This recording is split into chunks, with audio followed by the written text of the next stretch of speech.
ESPN 94.1 FM and AM 930 present The Drive. Brought to you by Huntington Federal Savings Bank. Local then, local now. Member FDIC. It is Monday, February 10th. Your Drive begins now on ESPN 94.1 FM and AM 930. I'm your host, Paul Swann. You can join the program anytime by calling the Miller Lite phone line, 877-420-TALK, 877-420-8255. Miller Lite holds true, great taste, only 96 calories. It is the original light beer. Of course, as we always do on Monday, we're broadcasting from the Union Pub and Grill, 1125 4th Avenue in Huntington. And why is Monday a good time to come down to the Union Pub and Grill? Well, it's two reasons, really. One, you've got $1.50 bottles, and the other reason, $2 call shots every Monday here at the Union Pub and Grill. Just me tonight. I'm going solo. Dave Walsh, unavailable tonight, so we'll get him back on the show next week. And of course, I'm sure he'll really want to talk XFL with me. We're going to do that later on the program. We're going to get into that. Fun weekend. Not talking about it too much right now, but fun weekend. It wasn't bad. It was a lot better than I thought it would be. So we'll get into that, and we'll take your phone calls on that as well. But, of course, you know what I was doing this weekend. Well, we had Marshall basketball. Saturday, I was a little concerned. Then I saw the score of Louisiana Tech and Western Kentucky, and I thought, okay, maybe Marshall can beat these guys. And Marshall was able to do that. Had to go to overtime to do it, but Marshall gets the win over Louisiana Tech in overtime, 83-79. And let me give you just a rundown of the box score here. We'll break it down further into the show, but just a surface glance. If I would have told you that Marshall would win a game in overtime and Iron Bennett would play 20 minutes, go 0 for 1, and have 0 points, no three-point shots, no free throw shots, just one shot from the field, and come down with 2 rebounds. If I told you that and Marshall won, you might not believe me. 5 fouls, 20 minutes of action for him. Where did Marshall get the offense from? Well, first of all, Tavion Kinsey, 19 points. Always reliable. You can always depend on Tavion Kinsey. Andrew Taylor had 8 points. Okay, that's pretty good. Hey, Jansen Williams, 7 points. Let me talk about Jansen for a second. 2 of 7, both from the three-point line. He was 2 of 6 there. Hit his free throw, 1 of 2. So he was 50% from the line there. He gave you 4 rebounds. All right, I'd like to see more from him, but still, that's pretty good, playing with only 2 fouls.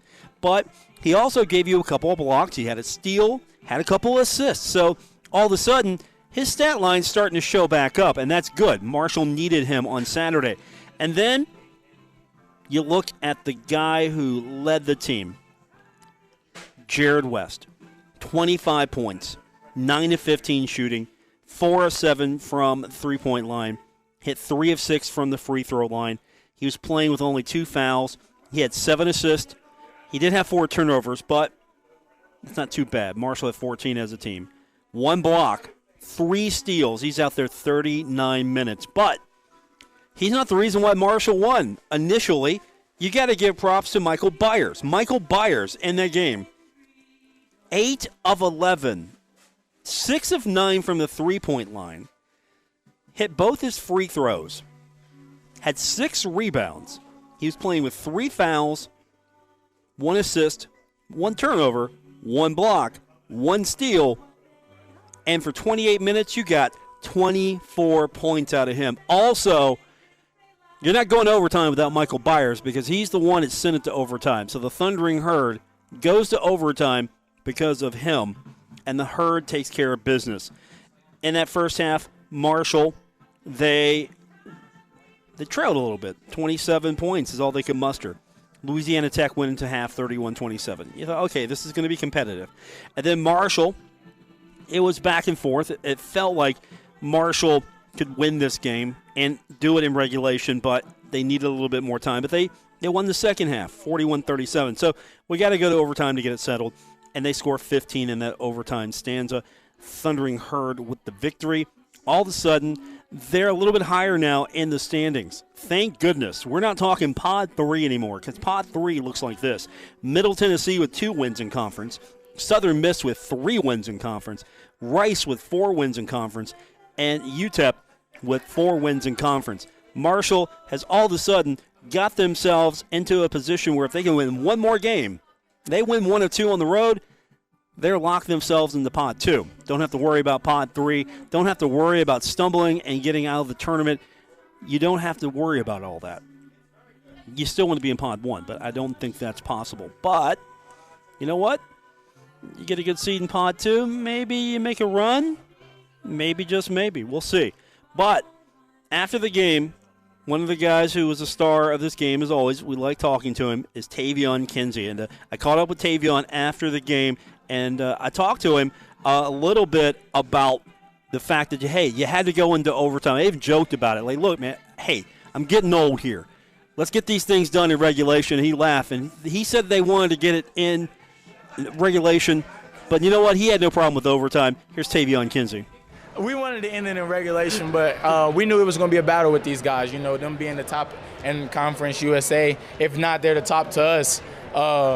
We heard that they lost to Western. We knew these guys were going to come in and not want to get swept on their road trip, but we ended up, you know, it was grimy. We got into another little quarter for y'all, but that 5 minutes, everybody went hard as they could, played as hard as they could. Got to congratulate Mike tonight, Jared for making big shots. Guys stepped up, and it was tough, but we got the win. Take me through those last few minutes, because it was back and forth, and there was a point where you were going back and forth. Louisiana Tech didn't seem to be able to make any ground, and then finally you broke through, and they were chasing you. The crazy thing is, we ended up going down. I think I got an and one. I missed the free throw, so we went up 77 to 74.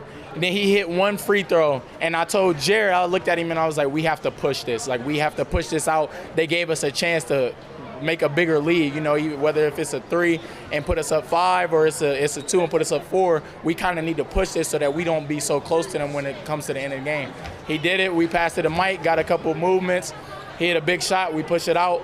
And that's basically what we did. Those last 5 minutes, we know it was crucial. And the thing is, we don't never go over like what happens when we go into overtime, because we want to win it in regulation. But I think the team buckled down and played very well in very well in overtime. So you had guys stepped up, as you mentioned. You know, Jared's going to do what Jared does, of course, and you know, you get Michael Byers out there tonight, just feeling it.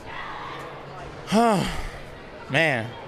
I gotta commend Mike, really. Like on a personal level, he's been through a lot. You know, losing his stepbrother this year, going from a starter to a non-starter to sometimes not even playing. But the guy is always locked in mentally. He gets it the most sometimes in practice. Sometimes he makes mistakes, but he never seems to quit. He comes back every single day with a great attitude. Even when he was going through stuff, he had a great attitude, because I know how he feels. Like, I lost 2 of my grandparents during the season last year, so for him to step up and have a big game and make the shot that took us into overtime, it was very, very big, and I really am proud of him a lot. So, how do you guys keep this momentum up? You're going on the road next week, and then you've got pod play. Yeah, at this point, you don't know where you're going to end up, but it doesn't really matter if you guys can get on a run. We know these two next week games are very big. You know, we need to win both of these games to go and at least get us a good seeding and a good pod. We don't want to be in the bottom pod or the bottom second pod or any of that. We really want to shoot for first or something to happen, and then we got bonus play games, so we want to win those. But we taking it one game at a time. We taking this moment, take a break on Sunday, you know, get our win, get our bodies right, come back on Monday, and we know we got to lock back in. The season's definitely not over. It's not even close to over for me, so. It's Tavion Kinsey. Caught up with him immediately following the victory. Good win. Herd gets both of the home games. Now they got to go on the road, get at least a split. If they can get a split, they're going to guarantee themselves a spot in Pod 2, and then we'll find out where the Herd will play. You got 4 games. A couple of those are going to be home. A couple of those are going to be on the road. We just don't know the mix just yet. It's based on seeding, and I don't have that chart. So we'll face that when we cross that bridge in a few weeks. But the Herd's in action this week, and I was at practice today. And I'm going to tell you a little bit about it. I caught up with Jared West. We'll hear from him. I'll talk to Iron Bennett. We're going to hear from him. Later on, we're going to hear from Dan D'Antoni, get his thoughts on the upcoming week and the week that was when we continue with this edition of The Drive. Coming to you live from the Union Pub and Grill here on ESPN 94.1 FM and AM 930. You're listening to The Drive with Paul Swann on ESPN 94.1 FM and AM 930. We're coming to you today from the Union Pub and Grill, 1125 4th Avenue in Huntington for today's edition of The Drive here on ESPN 94.1 FM and AM 930. I'm your host, Paul Swann. We got Jason Toy back in the studio. Appreciate him. And you can join us by giving us a call at any time at 877-420-TALK, 877-420-8255. Those, the numbers to dial to be a part of the Miller Lite phone lines. Miller Lite, hold true, great taste, only 96 calories. It is the original light beer. Well, we talked about the star of the game, Jared West. I mean, he had a great weekend overall, but not enough to get Player of the Week honors. Javon Jackson earns Player of the Week honors once again. UTSA split. Marshall won. I would think you would give it to the guy who won both his games, but no. Javon Jackson, who has won the award almost every single week, it feels like. I mean, seriously. If you look at how many times he's won it, it's almost as if we're going to have to rename the thing after him because he won it this week. He won it back on December 16th, December 23rd. He's also won it January 13th. So if you're looking for your Player of the Year in Conference USA, it's probably going to be him. We got a few weeks ago, though. We'll see how it shakes out as far as the vote is concerned. But he's definitely going to be first team in Conference USA. But a guy I think is going to be first team as well. If he's not first team, then he got robbed, and it's Jared West. Jared, again, outstanding performance in that game on Saturday. You look at his numbers, 9 of 15, 4 of 7 from the three-point line. More importantly, 39 minutes, 25 points, also 7 assists. He get a few more assists. We're talking double-double here. But Jared West, always my go-to guy when I go over to practice, and I caught up with him, and I just asked him about the team itself. I just wanted to kind of get his feel for how the team performed on Saturday, and here's my conversation with Jared, and that's the first question, just kind of get a breakdown of how that team performed. I thought we really played hard this week. You know, I thought both games were testing in their own little way. You know, we were down at one point in the second half both times, but I thought we just kept fighting and finished the games well in both games, really. I think a lot of it started defensively and rebounding and limiting turnovers on offensive end and trying to value the ball. And honestly, at the end of the day, I thought it was about just competing and really just fighting and staying together because, you know, it's tough to beat those teams. Whether you're home or away and you're down in the second half, you know, it can lose some of your momentum and your confidence, but I just thought we kept playing. You think a lot of that has to do with the consistency from everyone? You went on some runs. It was back and forth. I mean, it was some fun basketball out there. Yeah. That Louisiana Tech game was really fun, man. I mean, they got a good team, and they made a couple runs. I want to say they got up 11 twice at some point during the game. But, you know, we also made our runs to get back in it as well. So we were right there. We just kept fighting. We just kept playing. We hit some shots. Mike hit some shots. Jansen hit some shots, which really helped us out a ton. Anytime you make shots, it gives you a lot better chance. And I thought we just kept fighting, man. We kept fighting. We stuck with it. We kept their runs to a minimum. We made our runs. And we stayed confident, man. We stayed confident. We just kept playing, trusting our system. Our fans did a great job. And I thought that was huge for us. So I thought it was definitely a big week. Now, we're getting down to the last couple of regular season games before the bonus play. And you're going to Texas. And you know, you guys are pretty hot right now, but Texas is a hard place to play. Yeah, it is a tough place to play, man. Both those teams are pretty good teams. They're probably better than what their record says, really. And, you know, obviously UTSA, they know they got two really good scorers. Jackson is number 2 in the country, I think, in scoring right now. And they had a good week. It's going to be 2 tough games for sure. We got to get mentally and physically prepared for this week. We got to be ready to go, and we got to go back down there and compete. You know, we got to go down and compete even more because we're not on our home court. So we just got to be ready. Got to feel good also going in on a win streak, knowing that with bonus play about to start, you guys are in a pretty good position now of your own making. Yeah, we definitely got to use this as momentum. This is a big week for us, a big confidence booster for us. And it really just gives us reassurance that we can beat these good teams and we can grind games out. You know, we just got to finish the game. We got to come out and do it. And for us to win two in a row this week at home in front of our home in front of our home crowd, man, that's a big confidence boost for us and a big momentum carry for us. We gotta use it in a positive way going forward. And let's talk about that crowd for a second. 6,531, and it was legit. That wasn't one of those tickets sold numbers. It was legit. The crowd was loud. I don't think it's been that loud since maybe last season, postseason run, maybe CIT. That was a crazy loudness in that arena, and I talked to Iron Bennett about that here in a minute. But again, the Herd fans have not lost faith on this team. I mean, you could honestly say that Marshall, for the most part, has been a solid team, has some ups and downs, but fans are fickle. And on a Saturday night, 6,531 show up. Marshall, taking on one of the best teams in Conference USA, gets the win in overtime. I didn't see too many people head for the exits, and usually fans like to head for the exits early, beat that Huntington traffic. Not this time. It was a legit crowd, stayed to the very end. Overtime does that sometimes. I think sometimes they just go to overtime to keep you in the seat. And it worked for me because it was an exciting game till the end. So, as I mentioned, I caught up with Iron Bennett, and I talked a little bit about consistency with Jared, and I wanted to talk to Iron about the same thing, but the fact is this team is building up momentum for that final push, and I talked to Iron about that earlier, and here's what he had to say. Building up a lot of momentum.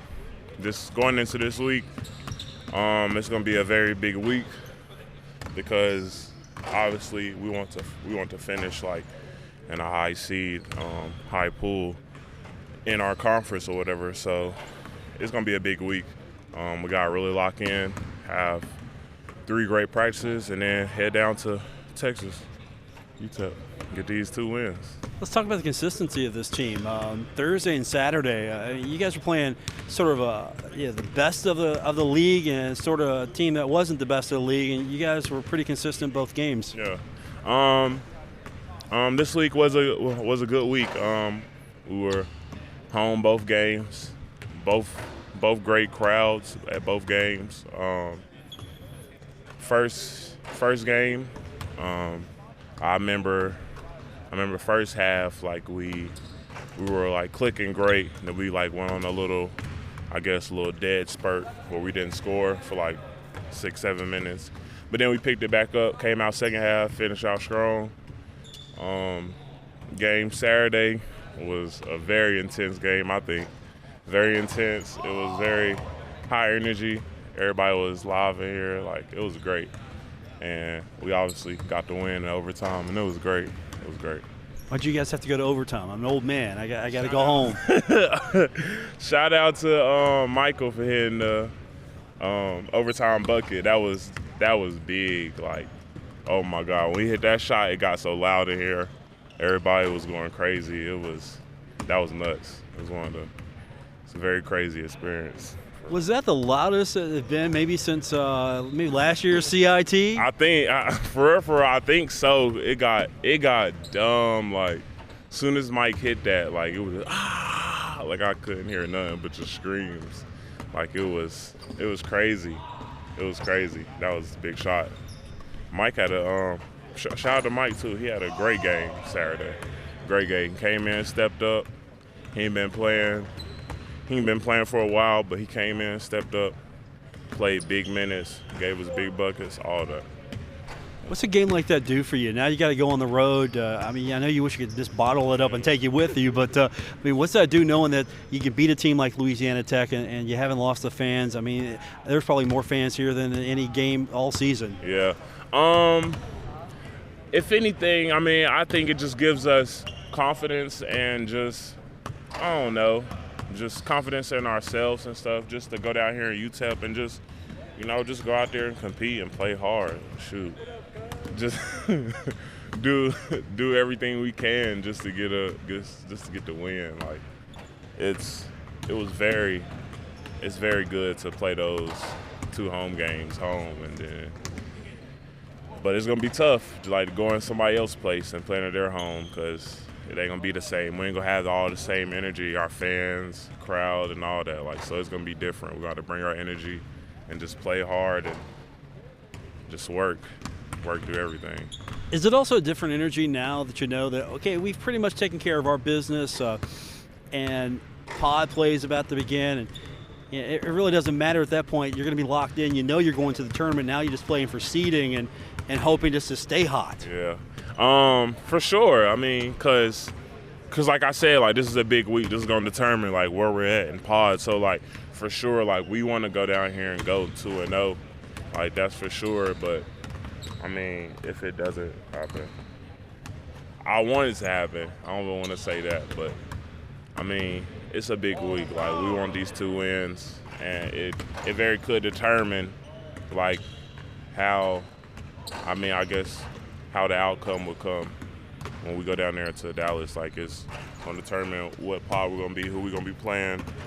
So we're just trying to get in a good pod so it won't be as tough, I guess, down there in Dallas. Do you even like the pod play, the way that you play through the regular season, you got to wait to figure out who you play again? I mean, like, it's all right. It's different because, I mean, back home, like in high school and stuff, like, ours is different. I mean, we just play, like, wherever number you were, like, in the conference, I guess, like, compared to, like, your wins and losses or whatever. That's just where you started at and see. So, I mean, it's definitely different for me. This is, my second year and, like, doing this little pod play stuff. So, I mean, it's cool. I mean, it is what it is. I just play. I just want to win, get these 2 wins, and then go down there to Dallas, get to the tournament, start playing down there. I'm ready to go down there. Iron Bennett, he's okay with pod play. I don't like pod play. I gave it a fair shot. I don't like pod play. Here's the conference standings. As we mentioned, Middle Tennessee is still the bottom team, but I'm not going to go bottom top. We're going to go top bottom. North Texas, 10-2 still. I would imagine that would be the team everyone was chasing, 10-2. Western Kentucky right behind them at 9-3. And then Louisiana Tech's 8-4. FIU's 8-4. Charlotte, 8-4. So that's your first pod. Then you get into that clump in the middle, and that's a term that Dan D'Antoni used earlier today, clump. You have Florida Atlantic, Marshall, and Old Dominion all at 6-6. And then UAB and UTSA, 5-7. So that's pod 2. We just need to determine the ranking and the seeding for pod 2. Then you got pod 3. If Marshall can get one more win, Marshall doesn't have to worry about pod 3. It's UTEP at 4-8, Rice at 4-8, then Southern Miss is 3-9, and then Middle Tennessee's 2-10. Who knows? Pod play is actually a blessing for Middle Tennessee because Middle could get hot. Middle could beat Southern Miss, Rice, and UTEP and work their way into a tournament spot. I mean, that's how it works. The bottom 2 teams that maybe don't have a shot at getting in the tournament have a shot now. So when you look at it that way, it's a good opportunity for those teams. But you don't want to be in that situation where it's a good opportunity for you. You want to be a little bit more secure that you're going to the tournament. And I know it's got to be difficult as well if you're trying to plan what you're going to do travel-wise, because one minute you think you're going, next minute you don't go. At least with the old system, you kind of had a good idea. All right, should we be prepping? Should we be getting ready to be going to the tournament or not? While other teams, North Texas knows they're going to the tournament. They're probably prepping right now. They're warming up the bus, warming up whatever vehicle they're going to take. Because, again, this tournament's in Texas. This tournament is to the benefit, I think, of Conference USA more than the geography of Conference USA membership. But that's something we can address later on this week. When we come back from break, we're going to hear from Dan D'Antoni, get his thoughts on heading to Texas, and, of course, get his thoughts on the previous week. And we'll take your phone calls as well at 877-420-TALK, 877-420-8255. That's the number to be a part of the Miller Lite phone lines. Miller Lite, hold true, great taste, only 96 calories. It is the original light beer. We got more on the way here from the Union Pub and Grill. It's The Drive on ESPN 94.1 FM and AM 930.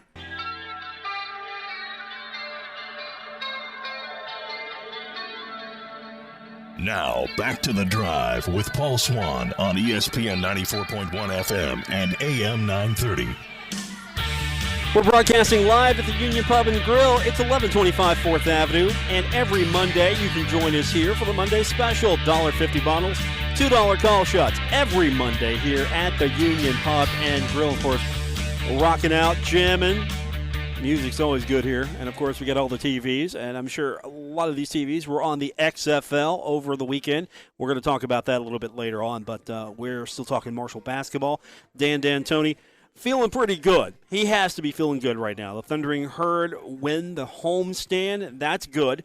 Thundering Herd now winners of 2. If they could have got the last road game, they could be winners of 4 in a row. But as it stands right now, Marshall in their last 10 games, they're 5-5. So 500, you'd like to see a little bit better, but there are some teams that are not 500, like Middle Tennessee, who have won only 2 of their last 10, and Southern Miss, who have won only 3 of their last 10. So the Thundering Herd 5-5. I'll take that with hopes that Marshall can maybe get hot and get on a run as we head to tournament play. And Dan D'Antoni, as I mentioned, in a good mood today. Keith Morehouse, I was with him earlier this afternoon when we were over at the Henderson Center, and he was talking to Danny, so I picked up a little bit of it. He asked in a sort of a jovial way that, hey, you really coached up Michael Byers pretty well. And here's Danny's response to that. Michael. And we were expecting that all along. That's where he was recruited, thinking that was his game. That's what his game would grow to. Whatever happened in between, I've told him to repeat all things that he did prior to the game. And I'll wear the same clothes. Because if he'll stay that way, then we're going to be a good ball club. The cool part is his dad was here, and then he said his mom's coming to the UTEP game. So I said, you need a family member coming to every game, right? Well, I'm going to hope it's not that, because that might cost me a lot of money to fly his dad in and mom in every game. But you know what? I was happy for him. You could see the big smile on his face. You know, and there's a lot of, sometimes as coaches, we don't, and as an adult, we don't realize how much pressure they really have on them, because that's their dreams. And that, you know, he sees him going away, sitting down on the bench, and that just builds even more pressure. But, you know, to come out here and stand to do that, put a smile on his face, and now we just got to hope he'll continue that. If he does that, then we'll take a big step forward as a ball club.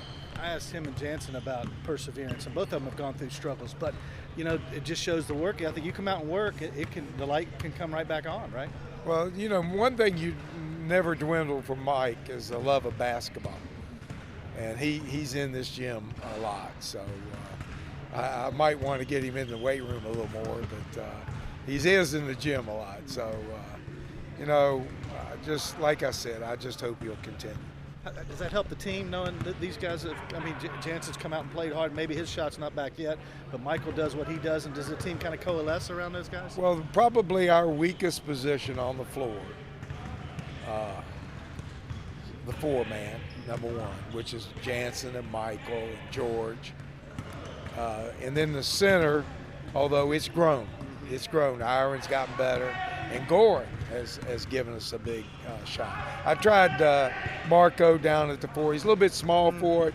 Got him back out in the perimeter, kind of where he belongs. But so that means even more valuable for Jansen, Michael, and George to give us a lot of production now that 4 spot, and at times back up the center. You've prided yourself since you've been here on being better at the end of the year than you are at the beginning, and it seems like you guys are rounded into some pretty good form right now. Well, I don't know why that is, but that was even when I was coaching high school. Our teams were always better going into the playoffs than we were at the start. Now, I might want to look and see what I'm doing wrong at the beginning of the season, but it has worked out that way. In fact, this year, 6-6, we're exactly where we were last year. And we're with a very, very young ball club. So this program's taken a step ahead, maybe not so much in the wins, but we did not, we hit our peak a little bit. It's like stocks. We didn't go all the way back down to the basement. We stayed about where we were at the end of last year, even though it was a reload. So we just got to keep getting better and try to move this basketball program forward and have it to where everybody's proud of the what we have going on here. Go ahead. You got Texas trip coming up this week, and obviously that's always a fun venture for you guys. Yeah, we got the Texas two-step. So I put on some music last night and was dancing. Did pretty well. So I'm expecting to go to Texas and see if we can't get into the winner's circle. What about these two teams, Coach? UTSA, you know what they've got. They've got the guards. And what do these two teams present for you? Well, both their records are like our record, really. They were in the clump, in the middle to a little lower than middle, in that area. Now, while our win, we moved up into the top of the clump, but they're still in that clump. So they're a good ball club. Really, San Antonio was predicted really high. They haven't met their expectations, so that worries you a little bit because you don't know when that could happen too. That could turn for them. Texas, El Paso, new coach, and reload a little bit, but they won some games that they weren't expected to win. So we have to make sure that we're ready to go down there. It's two good games to get us into the pod play. There you have it. Head coach Dan D'Antoni. He's about ready to go do the Texas two-step. Can you imagine Danny in his cowboy boots doing the Texas two-step? I don't even want to even visualize it, but you can go ahead and visualize that all you want. We're here today at the Union Pub and Grill. You know what?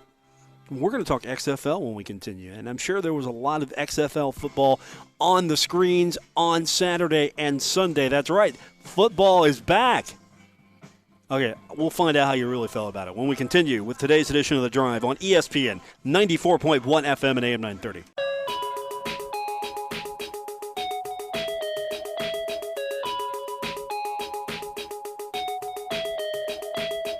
This is The Drive with Paul Swann on ESPN 94.1 FM and AM 930. We're here today at the Union Pub and Grill for the Monday edition of The Drive on ESPN 94.1 FM and AM 930. And, of course, XFL is a thing we're going to talk about because, first of all, remember last year when we were trying this alternative to the NFL, the Alliance of American Football, the AAF?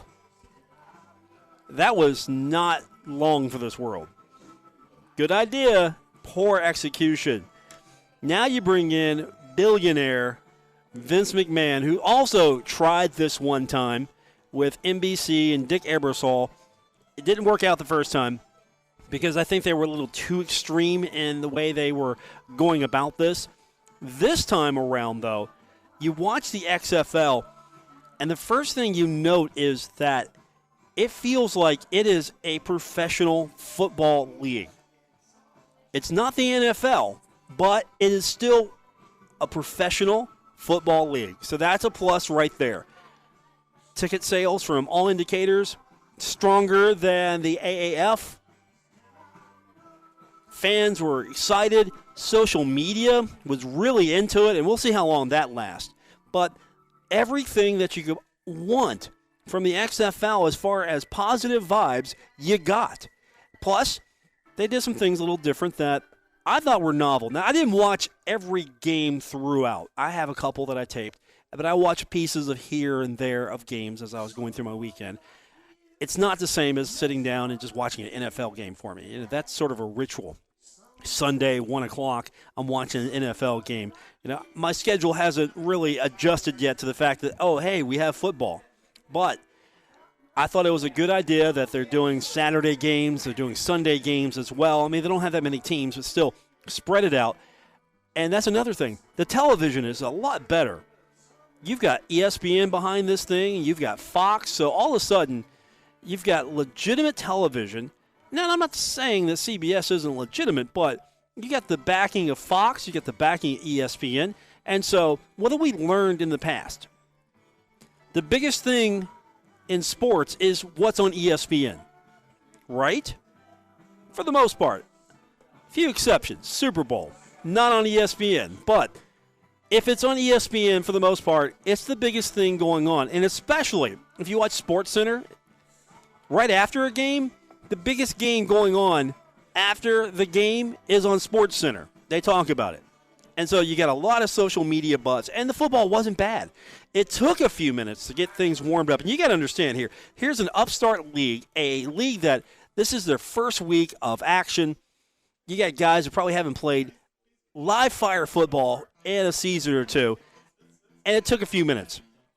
And then the other thing I really liked about it was the access. I don't know if too much access is a good thing, but I like the access, especially when you're watching the game and you get a live interview with a coach. Not a coordinator, not special teams coach. No, you're talking to the head coach. Hey, coach, what were you seeing there? What was going on? And then the other thing I liked about that access is you get to hear what they're talking about.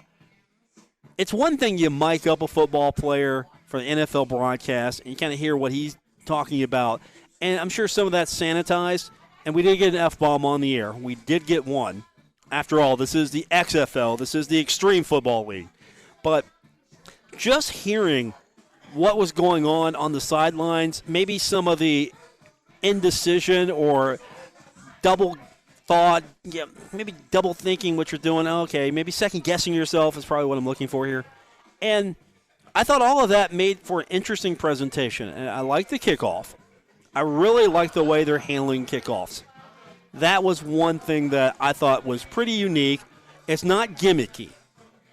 And that's the difference here. Remember the first time around XFL, all right, we're not going to have a coin toss. We're going to have a scrum for the football. That was gimmicky. Instead, we've got the foundations of traditional football with some experimental rules or some different looks at standard rules that make it unique, but it's still football. It's not alien. You don't go out there and go, okay, what is this? No, it's still football. And you understand the concept. So when you have the point after, you look at, all right, are we going for a 1 point, a 2 point, or a 3 point conversion? What are we going for here? All of a sudden, you've got some more strategy in that as well. I really like that. Because if you're down and you need points quick, you're going to probably go for a 3 point conversion, right? Or you might just keep with the standard 2 point conversion. I like that a lot. And you kind of wonder, hey, will kickers have any opportunity in this league? Yes. Kickers will have opportunities in this league because I saw more field goal attempts than maybe I expected. And you saw coaches go, hey, you know what?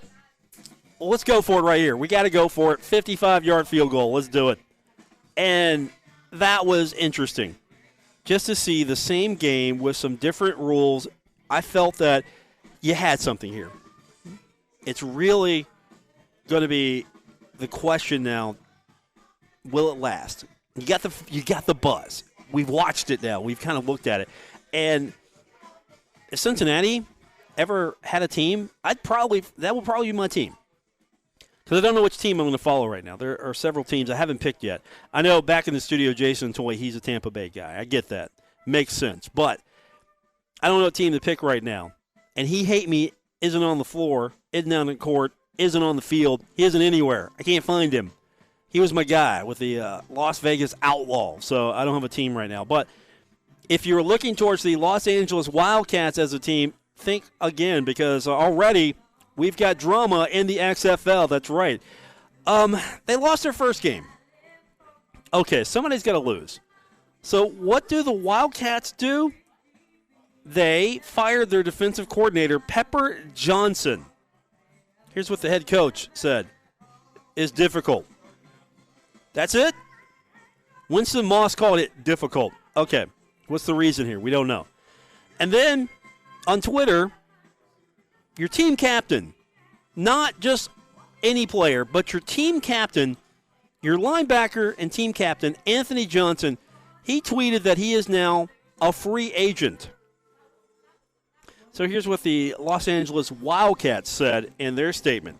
They said, quote, "We recognize that there are issues we need to address for the 2020 season.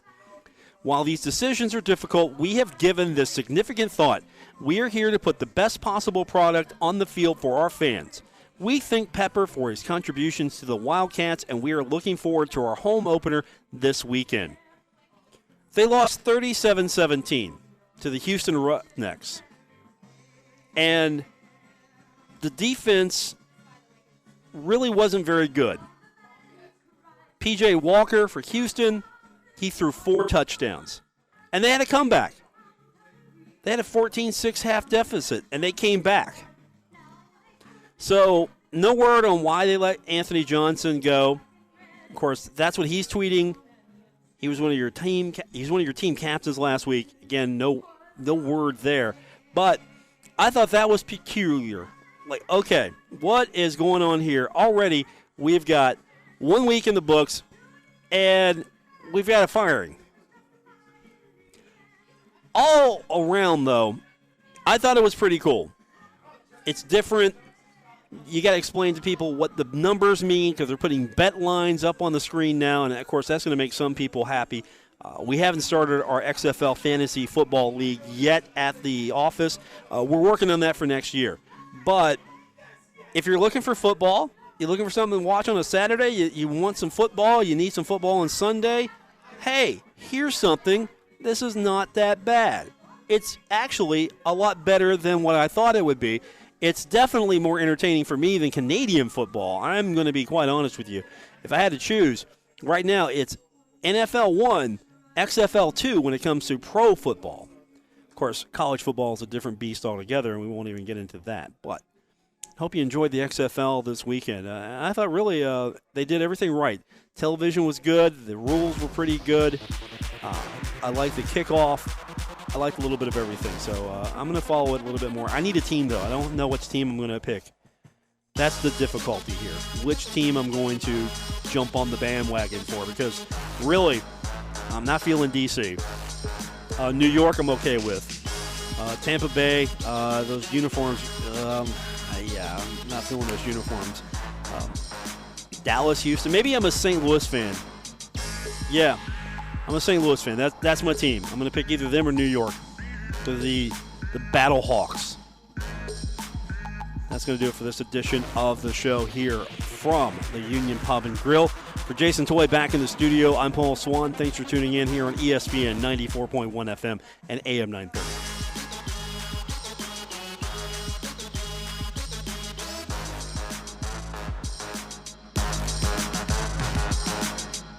WRBC Huntington, W227BS Huntington, your flagship home of the Marshall Thundering Herd and The Drive with Paul Swann, ESPN 94.1 FM and AM 930.